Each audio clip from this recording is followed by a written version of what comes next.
Thanks for chilling with CuZo again. It's been a while. Took last week off for Veterans Day. Know what I'm saying? But we back. Ain't gonna lie, Kai doing crazy numbers right now with this Mafia-thon. Just got out of the shower. Sinus is kind of wild right now. But nah, yeah, man, Kai doing his thing, bro. Beating a record in like what, day 11? That's dope. That's not necessarily all I want to talk about. I don't know. I feel like this nigga it's Illuminati right about DDG. This nigga literally use everything for content. This shit weird.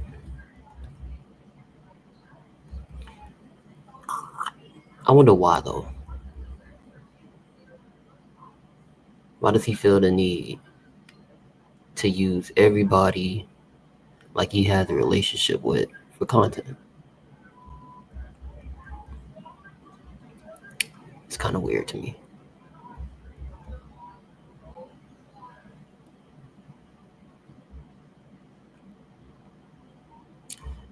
Oh man, the Mike Tyson and Jake Paul fight, that shouldn't have happened. But then again, it's kind of one of those things where you like to see like the OG get a workout. You know, he held his own, but it kind of looked like he was holding back a few punches. Not few, but several. That was crazy too.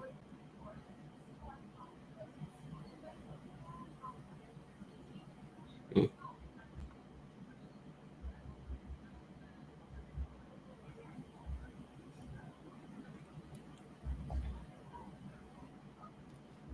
Oh, I'll watch that real quick. Hold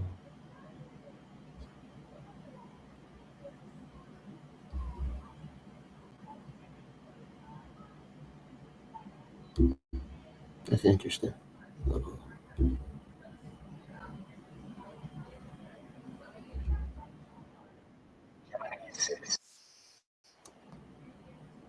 It starts like that. Okay.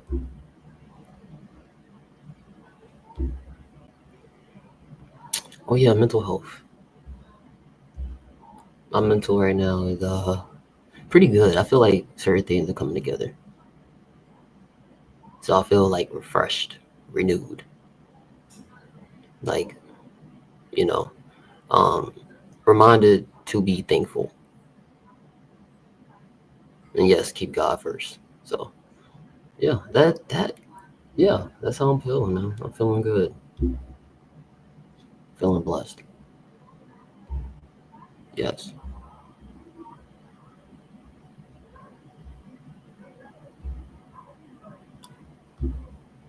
Conspiracy theories that turned out to be true. I Missing Japanese citizens. One night in June 1978, a 22-year-old single mother of two kids named Yaiko Taguchi was working her usual shift in Tokyo, Japan's cabaret Hollywood. After finishing her shift right at around midnight, Yaiko left the cabaret through the front door and was never seen again. At first, nobody thought that anything serious had happened to Yaiko. In fact, several years later, her manager was questioned, and he claims that everyone thought she had quit when she failed to show up. At around that time, there had been rumors going around that several North Korean spies were working undercover in Japan looking to abduct innocent citizens and hold them as hostages back in North Korea. However, this was seen by the Japanese government as nothing more than a conspiracy theory that couldn't possibly be true. Sadly, the missing case of Yaiko went cold, and it wasn't until almost a decade later that a clue to her whereabouts emerged following a disturbing chain of events. In November 1987, as South Korea was preparing to host the Olympics in the capital city of Seoul, a Korean Airlines plane blew up in mid-air as it was flying over the Andaman Sea, taking the lives of 115 innocent people.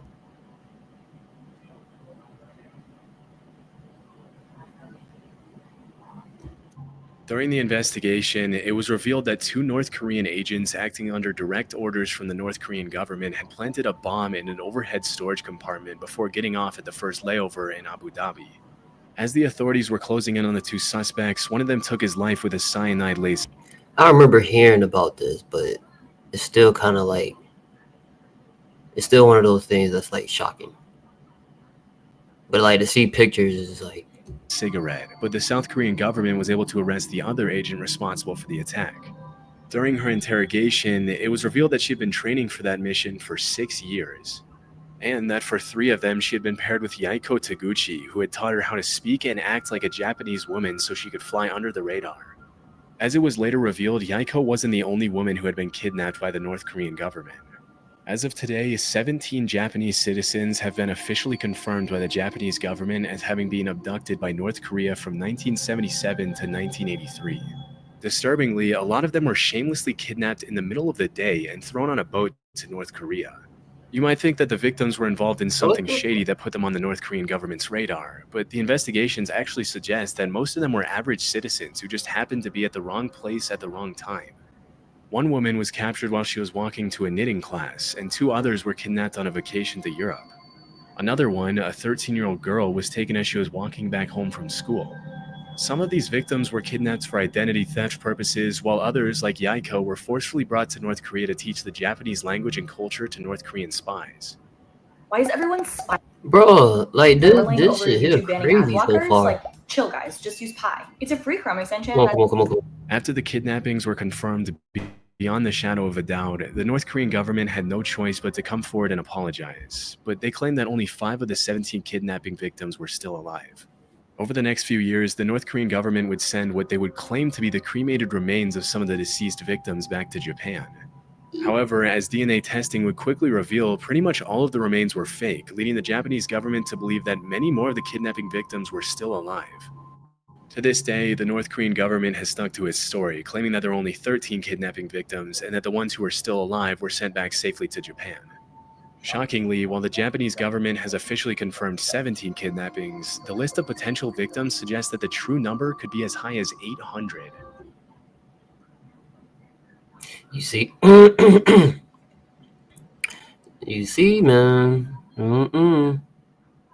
That's fishy.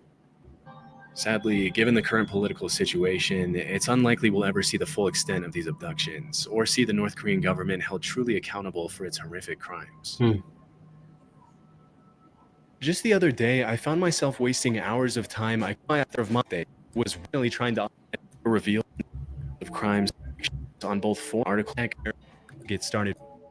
Back in the 70s, a journalist named Seymour Hersh published an article in the New York Times in which he accused the CIA of several assassination attempts on both foreign and American politicians who they considered to be anti-war dissidents.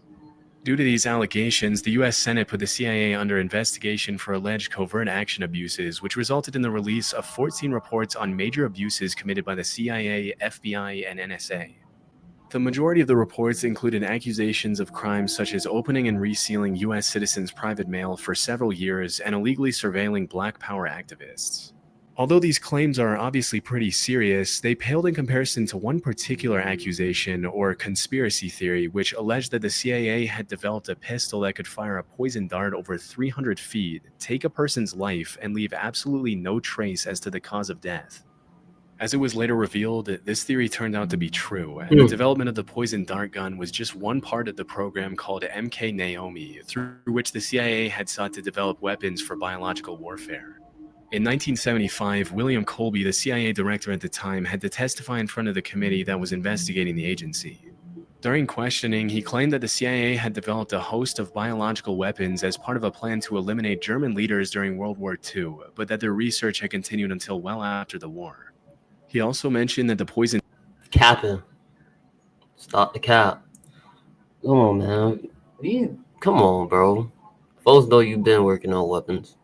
You just decided to say because it needs to be public record. If it didn't have to, they'll be hiding so much. I mean, the stuff that we know is already spooky. So dart gun was almost completely silent on account of the battery that was housed inside the handle, and that it had been specifically designed for the target to feel nothing more than a mosquito bite when the dart struck. Interestingly, the agency had used a specific shellfish toxin to make it impossible for anyone to know what the cause of death was, leading forensic pathologists to believe that the victim had suffered an inexplicable heart attack. It wouldn't help pathologists that the dart was designed to melt inside the body so that it only left a small red mark where it entered the victim. What the When asked if the heart attack gun, as it was nicknamed, was ever used on anyone, the director alleged that it had only been used for experiments and that there were no records of actual use. As part of the investigation, the CIA had to hand over the gun to the Bro, that don't sound suspicious. It's only been used for practice, nothing more, nothing less. It's a dart gun that doesn't leave a trace. If people just have heart attacks, okay. committee, and there are some pretty wild pictures of the committee members analyzing the gun as William Colby answers their questions about it. Normally, you'd expect to see something like the heart attack gun in a spy movie, and it's pretty wild to think that if they hadn't put it under investigation, they would have probably gotten away with using it for who knows what purposes. It's also pretty crazy to think that if that's the kind of stuff they were developing back in the 70s, imagine the kind of technology they have their hands on now. Disturbingly, the hearing was the only time the heart attack gun was ever shown publicly, and to this day, it remains unclear what happened to it after the investigation. Rogue waves. Okay. Sailors often get a reputation for making up stuff they claim to have seen during their time out at sea, and because there's no one there to refute their claims, they sometimes get away with some pretty... No, what the fuck? What just happened? No. Hold on. Let me bring that back, because that's getting good. Wait. Hold on, because that was getting good.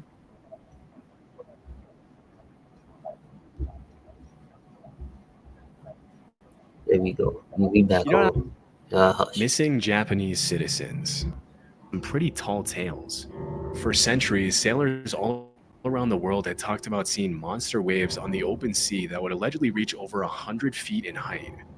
In 1826, a French captain claimed that he had seen a 108-foot tall wave in the Indian Ocean. Damn. Even though he had 3 sailors with him who backed up his claims, when he came back to the mainland, he was publicly ridiculed by the scientific community, as it was widely believed that it was impossible for a wave to be higher than 30 feet tall.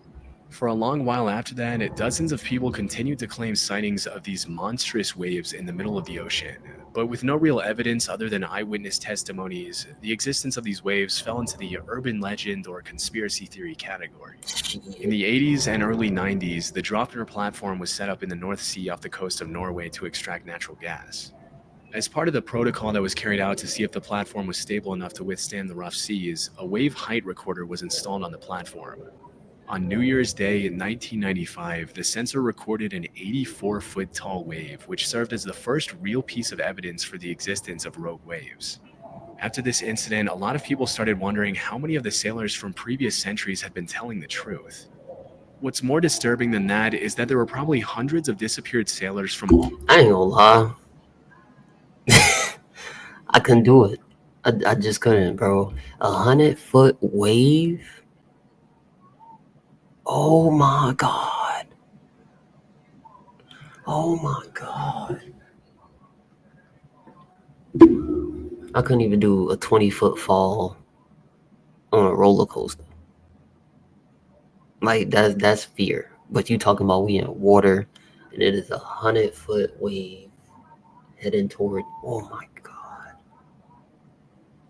Yeah. I shit myself for sure. all around the world who had come across a rogue wave, also known as a monster wave or a freak wave. But because most people who encountered 100-foot tall rogue waves generally didn't live to tell the tale, their testimony went down into the depths of the ocean with them. Since the Draupner wave of 1995, there's been a growing interest in rogue waves brewing in the scientific community. A few years ago, a professor at the Australian National University had estimated that at any given moment there are 10 rogue waves active in the world's oceans. As of today, a rogue wave is usually defined as a wave that is twice as large as the largest waves that come up in a particular area. And while the root cause of rogue waves continues to be investigated, it's generally accepted that these monster waves appear when 2 wave crests join together at the exact right time, resulting in a massive wave that can sink even the largest ships and oil rigs. Interestingly, it's also been discovered that rogue waves can take place in large lakes. In 1975, a freighter named the SS Edmund Fitzgerald sank in Lake Superior under some pretty mysterious circumstances, with a lot of people in the scientific community coming up with all kinds of hypotheses to explain the incident. It wasn't until several years later that the scientists started theorizing that the vessel could have fallen prey to a set of three consecutive killer rogue waves, a phenomenon referred to as the Three Sisters, in which the first wave destabilizes the ship, the second wave hits the ship's deck before it can stabilize again, and the third wave overloads the ship with more water than it can take on. If this were true, it could also provide an explanation for the mysterious sinking of other large ships in oceans around the world over the past few centuries, but this might be a bit more difficult to prove. Damn. Poisonous alcohol. In January 1920, the 18th Amendment to the U.S. Constitution was successfully ratified, triggering a 13-year period known as Prohibition, during which the production, sale, and transportation of alcohol was made illegal. During this period, the government enforced some pretty strict measures to prevent bootlegging of alcohol, which made the alcohol black market flourish like crazy.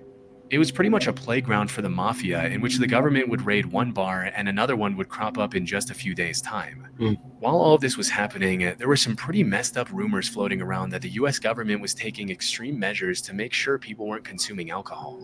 These included allegations that the government was intentionally poisoning alcohol to make people who consumed it sick. For a while, this remained something of a conspiracy theory, but things took a turn pretty quickly on New Year's Day 1927 when 41 people died from alcohol poisoning at New York's Bellevue Hospital. Disturbingly, the autopsies revealed that a lot of the victims had been drinking industrial methanol, otherwise known as wood alcohol, which can be fatal even at low doses. It turns out that the government had forced companies to denature industrial alcohol to make it undrinkable since 1906, Do you hear this fuck shit, bro? Like you got, bro. Our government, man, boy. That's foul. That's foul. I get you don't want people like drinking liquor or whatever the case may be. Whatever bullshit case you came up with is not worth poisoning people. It's not worth that. which was far before Prohibition. But when the crackdown on alcohol started, the government ordered these companies to add quinine, methyl alcohol, and other toxic chemicals to discourage people from drinking it. Their reasoning was that if black market dealers knew their alcohol had been poisoned, they wouldn't dare distribute it knowing how dangerous it would be for their customers to consume. I guess they forgot to factor in that the demand for alcohol at the time was absolutely insane, and that black market dealers didn't care who lived or died from consuming their product. It wasn't until December 1933, 6 years after the Bellevue incident, that the federal government finally toned down their abstinence from alcohol policies. But by then, thousands of Americans had already been poisoned with contaminated alcohol. That's not like, bro. Like that's. Damn it, America. Gorillas. Nowadays, there's Damn. really nothing too shocking about seeing a gorilla in a zoo or on TV, but there was once a time when gorillas were considered to be in the same category as the chupacabra, the Jersey Devil, Bigfoot, and the Loch Ness Monster. I was able to find that up until a couple of centuries ago, gorillas were considered cryptids, which are animals that are believed by some to exist somewhere in the wild, but whose existence has never been proven. With most of these creatures, alleged sightings often turn out to be hoaxes, but obviously in the case of gorillas, what were once just rumors turned out to be true. Western explorers wouldn't come across a gorilla until around the 1500s, when an English explorer named Andrew Battelle was captured by the Portuguese off the coast of West Africa. While he was held captive on the mainland, Battelle described these disturbing, giant, ape-like creatures that would occasionally prowl around his campfire, but because he had never seen a similar creature before, he described them more as monsters than as animals. Battelle's description sent the rest of the world into what we can only call a gorilla frenzy, with all kinds of rumors being spread about these allegedly bloodthirsty, dangerous creatures living in exotic parts of the world. Damn. Over the next couple hundred years, the buzz around gorillas grew as explorers in Africa sent back illustrations. The description of these boys is crazy. Bloodthirsty? I don't know if they really be bloodthirsty like that. I know they can snap. Like I know they can rage a little bit, but bloodthirsty. I don't know. illustrations of gorillas to Europe, which were often given to royalty and emperors as rare gifts. If you were to ask any European back then what a gorilla was, they would have described it in a similar way to how we describe Bigfoot or the chupacabra nowadays. They were thought of more as mythical monsters than regular animals. It wasn't until over 200 years or so later that an American naturalist named Thomas S. Savage found a gorilla skull in 1847 during an expedition to Africa, which was the first piece of real proof for the existence of these animals. Naturally, this triggered a bunch of new expeditions to the area, and between 1855 and 1859, French explorer Paul Duchaillu confirmed the existence of gorillas and even brought some back dead. Just as Andrew Battelle before him, Paul Duchaillu also Run that back. What do you say? gorillas and even brought some back dead. French explorer Paul Duchaillu confirmed the existence of gorillas and even brought some back dead. Just as Andrew Battelle before him, Paul Duchaillu He brought some back dead. Did he harm these animals, or did they die from natural causes? Come on now. Come on now. also described gorillas as these savage, bloodthirsty creatures which stuck in the public mind for a long time. Around 15 years later, some German explorers brought back a baby gorilla from Africa to Liverpool, even putting up some towels on the ship so he could swing around and entertain himself on the long journey back. As you can probably imagine, as soon as the ship arrived back in Liverpool, people started flocking around the hotel where the gorilla was allegedly being kept to catch a glimpse of the once mythical creature. To the public's dismay, Pongo the gorilla wasn't the massive, violent monster they had thought, but rather a cute little 2-year-old gorilla who loved to play with dogs. A few years later, in 1902, a German explorer named Robert von Beringe killed 2 mountain gorillas, which were huge in comparison to the baby gorilla that the previous German explorers had brought back. And that was really the first time the public was able to understand what a full-sized adult gorilla looked like. It's pretty crazy to think that at some See, why y'all harming animals for science? I think that's fucked up. I pray y'all not doing that still. Like, I understand, like, sedating is, like, still kind of fucked up, but, do a little research and then let them loose. You know what I'm saying? But it's, like, to kill them is, like, that's crazy. That is crazy. point, these animals that we now see as normal were once seen as legendary monsters. Interestingly, if you really look at the research, there are a ton of other animals that we now take for granted that were once brushed off as hoaxes, including kangaroos, platypuses, giant squids, and Komodo dragons. With so many of these myths turning out to be true, it really makes you wonder how many animals are out there that we have no idea even exist. Shit, plenty. Just ask Australia. Australia got so much new shit going on, bro. It's ridiculous.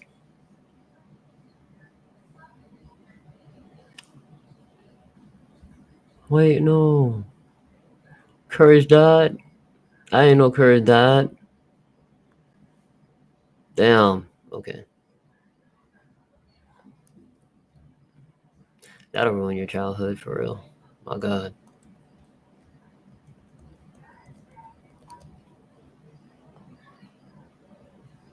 Google. To buy or not to buy? That is their question.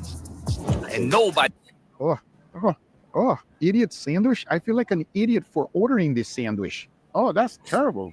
On today's video, celebrity chef restaurants. Right behind me is Chef Gordon Ramsay's restaurant. Now, he has talked a lot of crap about me. What the frick? Are you constipated? Yeah, it's funny, right, Gordon? Well, today it's going to be my turn to try to roast you. But I have a feeling your food is going to be good. I mean, at least that's my hope. Because if it's not, I'm definitely going to let you know, just like you did me. I think it's fair. But nevertheless, we're going to come back real shortly here because first, we're going to go to another restaurant that is owned by a very, very popular guy. He's called Mr. 305. Yep, that right there is owned by Pitbull, Mr. 305 himself. It used to be owned by Nathan's, and the founder was connected and had some issues with the mafia, everybody. But Mr. 305 purchased it in 2012, and that's because he loved eating the gyro platter so much, and he was writing his music with it. So he went ahead and just bought it. Damn, that is power, everybody. Now, they serve a lot of different things here. It's a little bit more casual than Gordon Ramsay. I'm excited to find out if it's good or bad. It's fast food, Papa. It's fast food.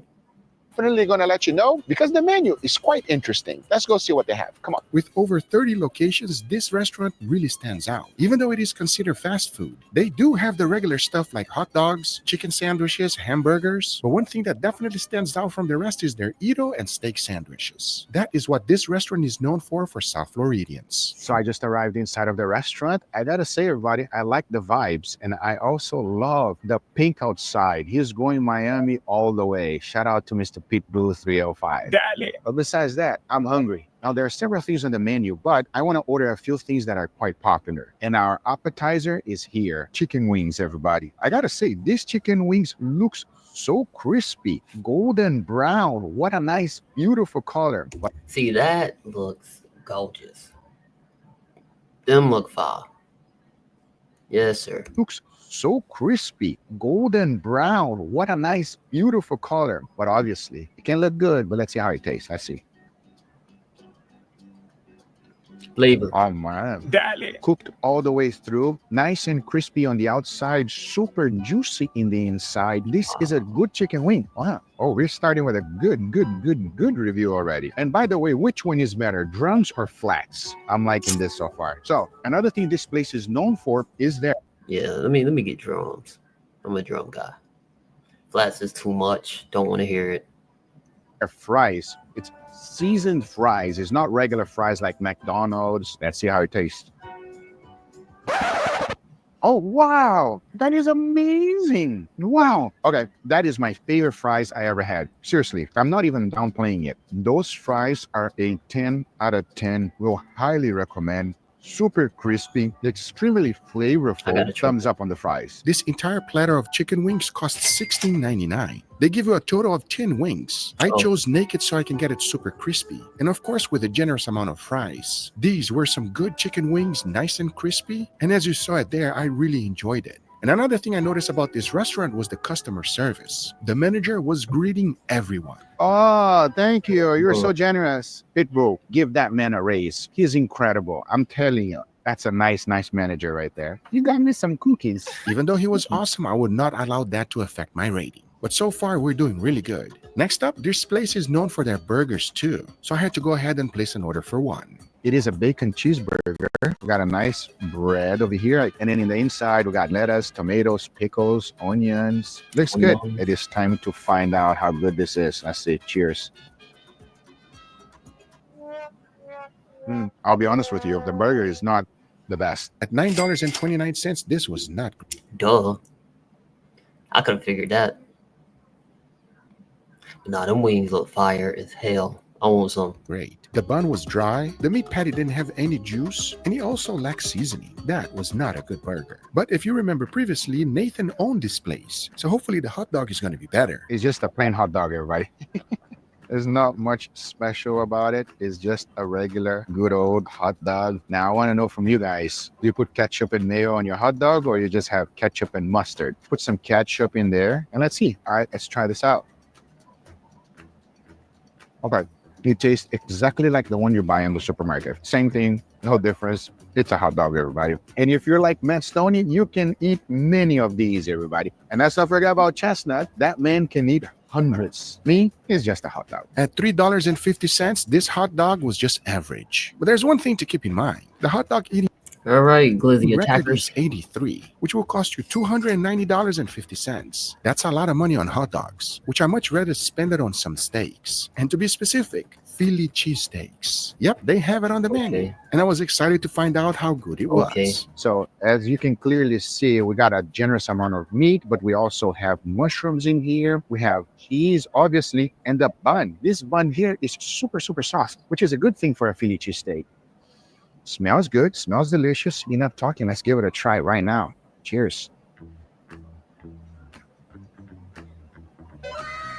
Oh, that's good. A few things stands out immediately to me. The meat is delicious. You can feel a lot of generous amount of onions, and they toast the bread right before. But you can tell immediately the bell peppers. That bell peppers come through quite a bit. I am pleasantly surprised with this Philly cheesesteak. At $12.49, this Philly cheesesteak was awesome. It had See, I like a decent Philly cheesesteak, but I gotta go to Philly just to get it. I want the moment. Right. everything you want. But next, their signature dish. It is called the Eros platter. It has a good amount of Ero meat, those beautiful seasoned fries, tzatziki sauce, and some pita bread to go along with it. But most importantly, the reason why Pitbull bought this place. But first, there was one thing that was concerning me quite a bit, and it was a review. DVC says, my last 2 visits here had led me straight home with diarrhea after eating their gyro platter. 1 star. Oh man. Oh man. That is not good. So you went there once, you went there twice, and both times you had diarrhea? I hope that doesn't happen to me. I'm gonna try it anyway. Hate YouTube ads? You What's need this wrong Chrome with him, extension. bro? I feel like I just found a Google cheat code. This Chrome extension. Cheers. Wow, that is delicious. Nice and crispy. If you do squeeze it, you can see that it has a good amount of fat in there. And in all honesty, that's what you want. You want it to be nice and fatty. Dry meat, go buy some iron or something. They also give you some tzatziki sauce. I'm gonna try it together with it. Let's see how it tastes because it looks pretty delicious. Oh wow, that's like I say eat some of it, don't eat all of it though. the perfect combination to bring the fattiness down. This is good. Yo, shout out to Mr. 305. I'm gonna eat this whole thing here. It's so good. If you ask me which one stand out the most, this one. This is incredible. Come here and order this. You will not be disappointed. And I don't know if you noticed this whole time, Mr. 305 has been watching me. Being by that boom, Mr. Worldwide, when I step up in the room, daddy. I just hope that Why he keep Gordon Ramsay's Hell's Kitchen is close to this because this is nice. Gordon, I'm coming for you, my bro. I'm coming. This restaurant is a 180 from the previous one. It's not fast food, and you can expect to spend a lot of money. Resembling Hell's Kitchen show on TV, it makes you feel like you're actually there. But believe me when I tell you, friends, get your wallets ready, as this is not fast food. All right, everybody, we have just arrived here. I'm taking a look at the menu, quite extensive. For appetizer, the first thing I want to order is the chicken wings. To be specific, Hellfire hot wings. Next up, I'm going to order Hell's Kitchen burger. And Gordon Ramsay has called me Idiot Sanders many times.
Bro, I'm so disgusted with my computer, bro. I don't know how to feel. But I'm really disgusted with my computer right now, bro. Like not like I'm definitely frustrated, but it's just, what can I do?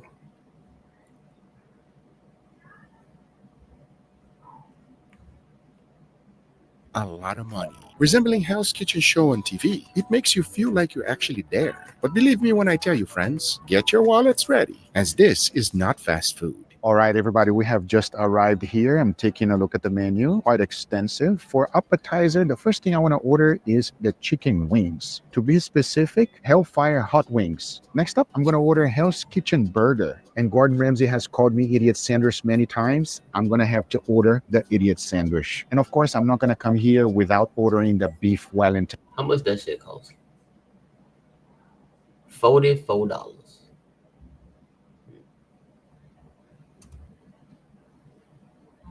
And definitely going to order that too. And our appetizer has arrived, everybody. The chicken wings. I gotta say, it looks pretty good. Look how Gordon Ramsay likes to make things fancy. I mean, take a look at this. You see that? He even detached the bone. I gotta say, Gordon, that's cute. The waiter gave me a warning. He said it's going to be spicy. Be ready. Let's see first. Let's see. Yep. It's damn. Cheers. In all honesty, don't be afraid of the spice because it's not that bad. It is a wing that has a lot of meat. So, yeah. If we try to compare this one with the previous one, Shit like, what is it? Lollipop wings, some shit? and they're not even the same round. First of all, these are some fancy wings. The amount of work to show the bones like this takes time.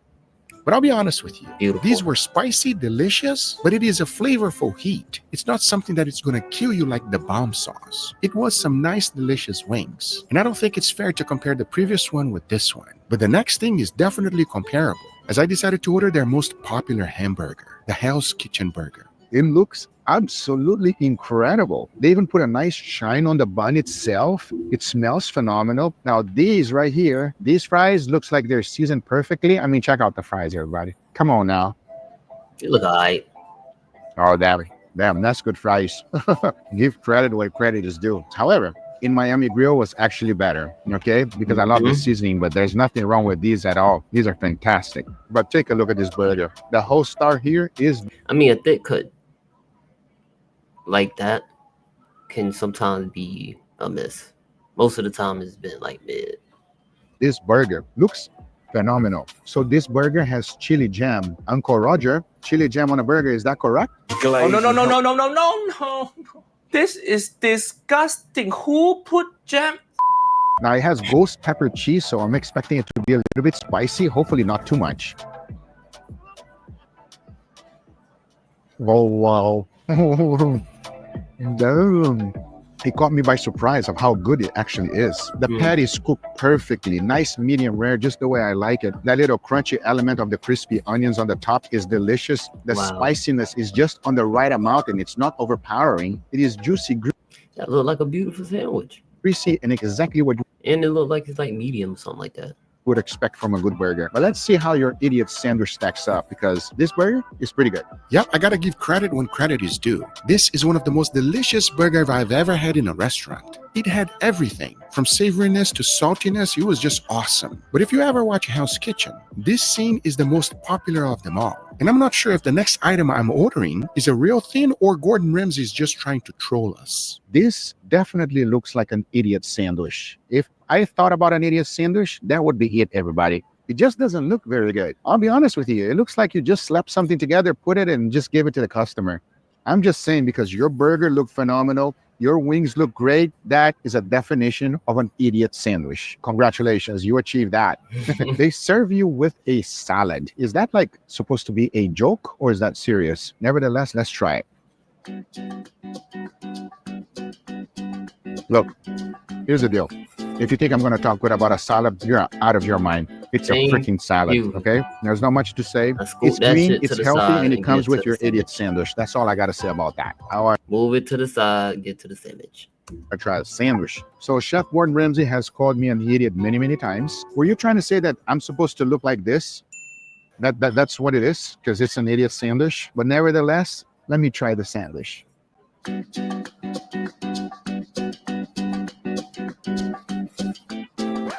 Brother, Oh, wow. Oh, that's terrible. That is not good. It is sour. Maybe they put too much vinegar and the marinade is not good. Wow. An idiot sandwich? Is it a joke? Blah. Idiot sandwich? I feel like an idiot for ordering this sandwich. I think that's why. You're an idiot for buying the sandwich. So you get an idiot sandwich. Yes. Oh, that's the joke. Oh, I get it now. I am an idiot. That is terrible, everybody. Bah, take that away from me. You know what? Can I have the salad back? Do not order this whenever you go there. I understand what he was trying to go for, which was to achieve something similar to a Cuban sandwich. But chef, this was far from it. You definitely want to spend some time in Calle Ocho, because here in Miami, we do this sandwich better than anyone else. That shit looks so good. Oh, that look like the perfect size for a Cuban sandwich. Some people like put too much of some things, but that look like the perfect amount. But I'll give you props for trying to make it, as the next item is your signature dish, and I was hoping it was going to be a lot See, you got to be from Florida to understand. better. I mean, he has judged a few of mine, and I'll judge this one. It is perfectly medium rare. It looks good. The puff pastry, a little bit soggy on the edges, but that's okay. It's nothing bad there. And obviously, it comes with the sauce. Let's pour the sauce on top right now. I'm just gonna go right here on the edges, everybody. That's what I recommend that you're doing it, because you want that to stay nice and crispy. You know what I mean? And most people would just put it on the top. I just like it on the edge like that. Now that looks like a beauty. I mean, take a look at it. Enough talking about it because it looks great. I'm going to go ahead and give it a go. I'm going to see if it's nice and tender. Wow, it is super tender, everybody. Very, very tender. One of the things I noticed here, as you can see with me, is that there's no prosciutto here whatsoever. I think maybe he has changed his recipe, but it looks juicy, looks medium rare, exactly the way I like it. And obviously, we got a little bit of that lamb sauce too. Enough talking. Let's give it a try. Cheers.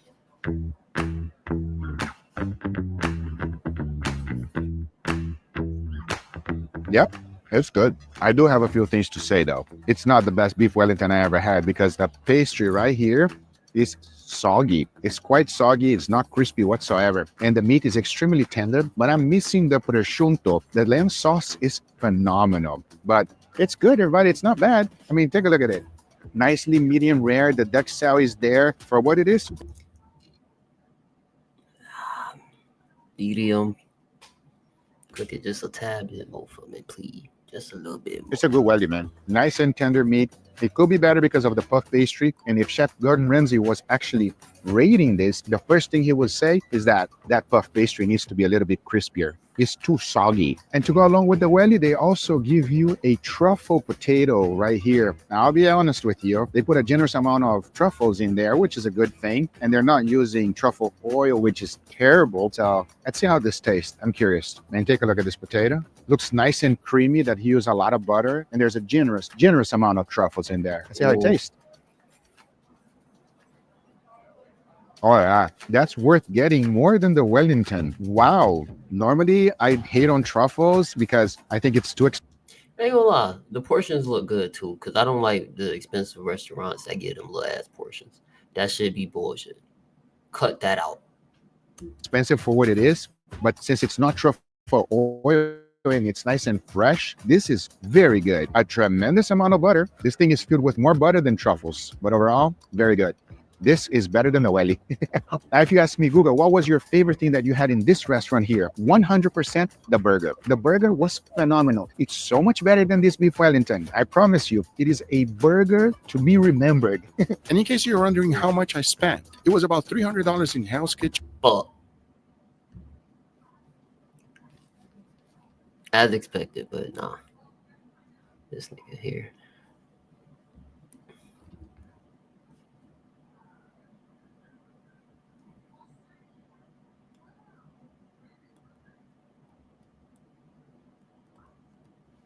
Everything is fish.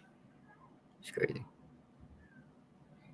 The viral Dubai chocolate bar and other thick arm meat-inducing material at Crepe Escape, a funky little dessert bar with every little big back treat you could possibly want. I barely even know where I want to start. Let's try these little donuts topped with your favorite candy bars, cookies, or just nuts. Bite into it. It's so soft, so pillowy. It has like almost a savory sweetness to it. It's weird. Then these waffle sticks. You can get them topped with anything you want, and they just damn near melt in your mouth. Now, they're famous for... What are you on? What is wrong with him? Their crepes. I got the strawberry cheesecake. You bite into it, and I damn near wanted to punch the table. It's flaky, almost chewy, dense, creamy, sweet, and of course, we're all here for the viral Dubai chocolate bar. And when I tell you this is probably the most satisfying crunch I've ever had in a chocolate bar, it's fried phyllo dough with a pistachio paste, and when it's surrounded by the chocolate, it's just so creamy, but again, just the craziest crunch I've ever had between my lips. The viral Dubai chocolate. I might have to try that one day.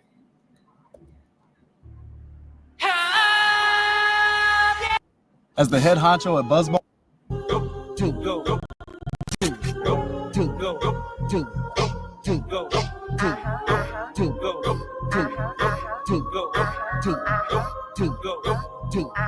Damn, Zion, that's fire. What's going on here?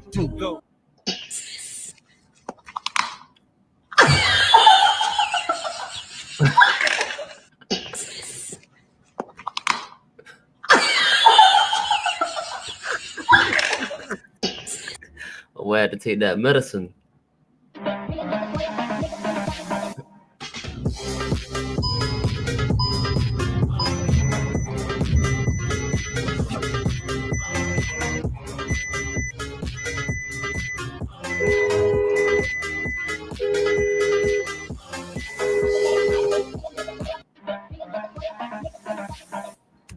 That's cool, but can't he go to jail for doing that? Like purposely, like, or like is demonstrating is okay? Like I'm confused. Have you taken Suboxone? What is that? That is a couch. Just sit on it. Just sit on it. Oh my god. Why is this comfy? I was like, this just looks like it's super hard. Oh my god, this is sick. What is that? That is a couch. Just sit on it. Just sit on it. Oh my god. Why is this comfy? Oh, Comfy? We not asking motherfuckers to care. That look weird, but okay. I think, no, East Indian. I think they're really beautiful, and the darker they are, the more beautiful. Bill! Excuse me. Can you close that door? Your voice is very irritating. I know, I hate this scream. Sound like Carol Burnett. Can you close that door, Bill, please? I think, no, East I did say your voice is very irritating. Yo. What? OG was one of a kind. I want to say Tim. And what do you do when you find some? Excuse me, I didn't ask for whipped cream. Oh, you didn't ask for whipped cream? Did you say that at the register? Yeah. Okay, so that means that this isn't your fucking drink. So if you could, kindly sit your ass down, and I will call you when your drink is ready. Okay. Thank you.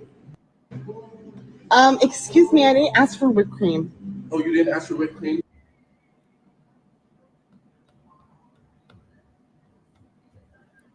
That's funny as fuck, but at the same time, you can't even talk to people like that. So there's got to be a skit. And you said that shit strong as hell. My God. What is it called? Intrusive thoughts? That's crazy. I would love to. Oof. Too big, it's too wide, it's too strong, it won't fit, it's too much, it's too tough. He talk like this cause he can back it up, he got a big ego. Too big, it's too... Cashback on dining.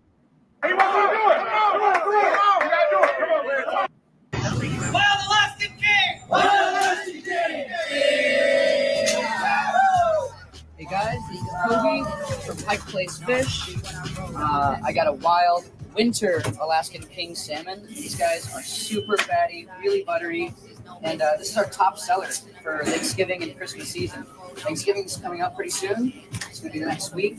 We can ship this to your house, next day delivery, but you can also pick any day that you want. I would say just one half of this fish alone, just one side, would feed maybe 10 people or so. It could be a great addition to your meal. You could have it be a main course, an alternative to a turkey, or just add it to, your whole family dinner. Open it up. But no, these are beautiful fish. When we ship them to your Brother, is that a garlic toast? Is that a burger? Oh, I love me some good garlic toast. I'm bored. It looks so good. The on the shelf, you need a cousin. Big Mike. I'm your cousin at this point, bro. I ain't gonna lie to you. What's the yes, okay. What's my boy to me?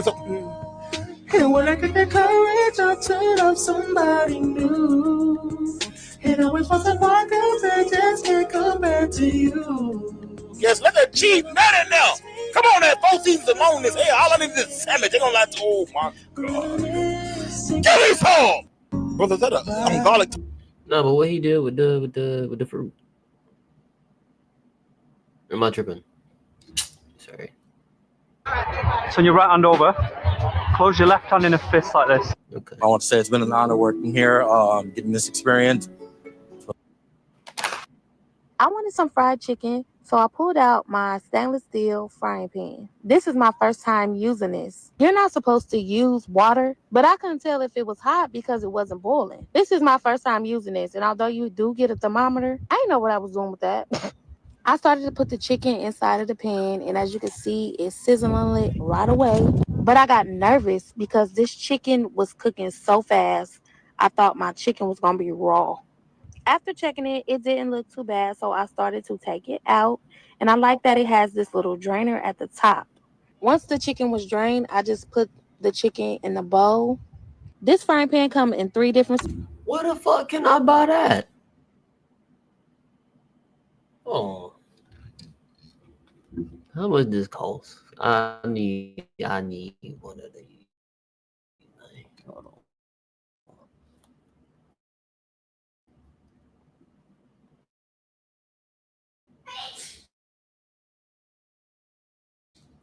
Bless you. Yes, sir. Okay. sizes. I highly recommend you get one. Click the card down below.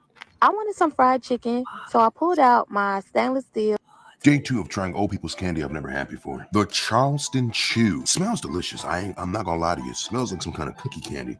This one is more of a marshmallow than the Mallow Cup. Super dense, super chewy, smooth milk chocolate surrounding it. I would smash this every day, twice on Sunday. Chuckles, just a fruity gummy candy coated in sugar. I hope there's some kind of tartness to it. I hate those super sweet ass gummies. Perfect gummy texture, except for this dumbass sugar around it. And speaking of sugar, it's I hate those kind of chewies, boy. I hate them. With the excess sugar on the hell no. all sugar.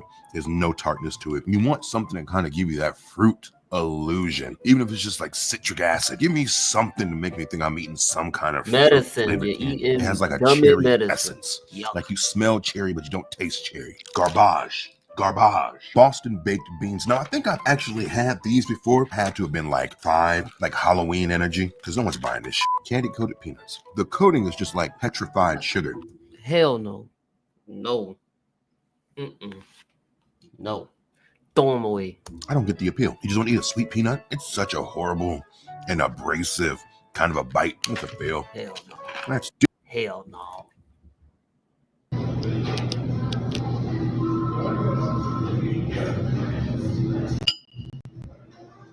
There you go.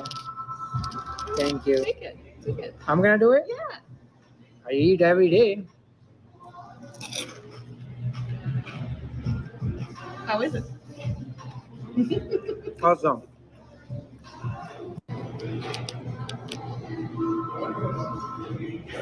The hell is that? Raise a glass with.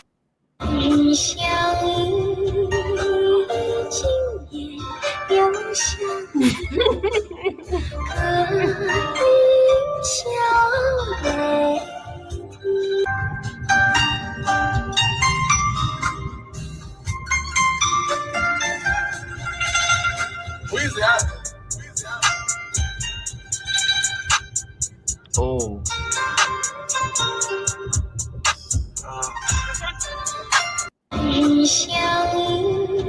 That messed me up. That messed me up.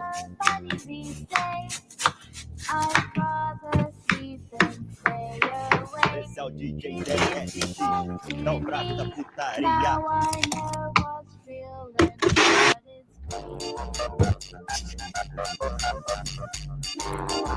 Watermelon soda.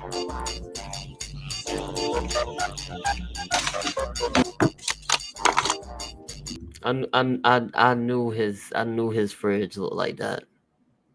I fucking knew it. I knew cuz this New York.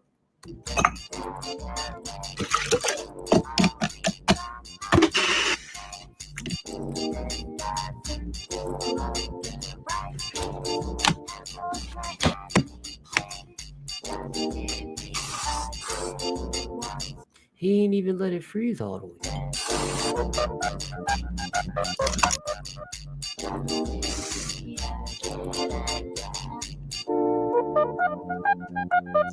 Well. This shit is tough.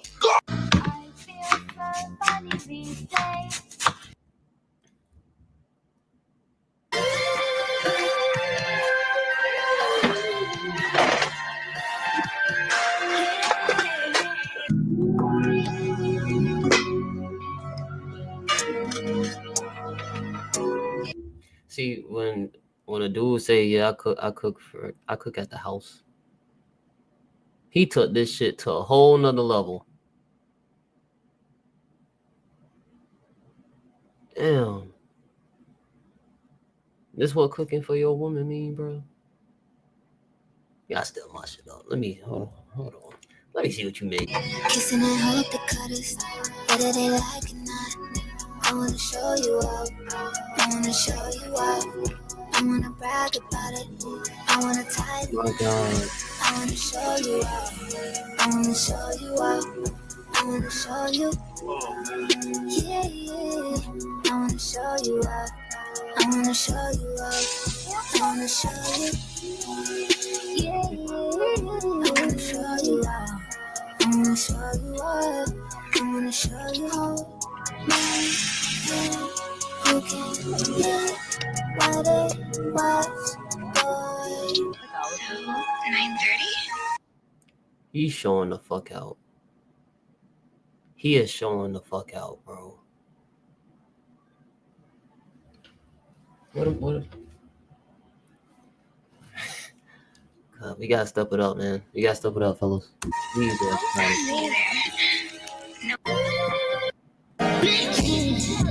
Antonio Brown was a crazy athlete, even though he didn't practice very much when he was with the Patriots.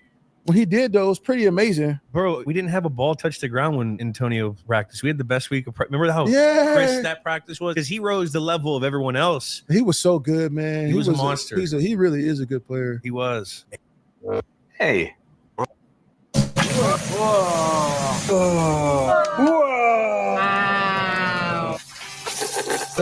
You said?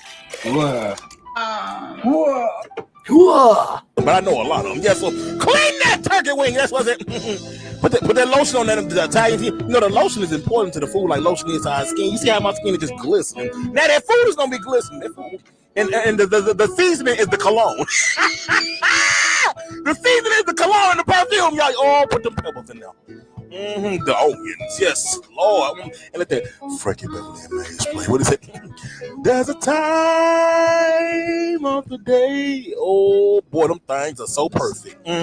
Great granddaddies, they loving this. Oh yeah, boy, they said they was here. They get a piece.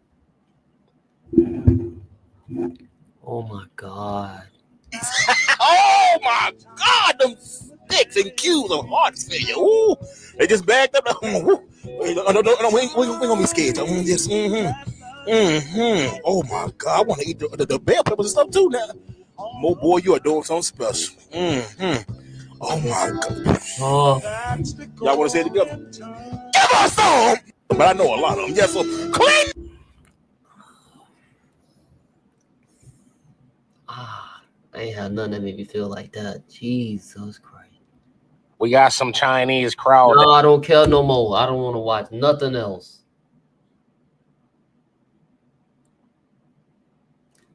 Jesus Christ. Boy, y'all go to bed. I'm about to. Jesus Christ. I'm about to. Oh, man. I'm about to go eat. I gotta go. Appreciate you for chilling with CuZo, man. Peace out.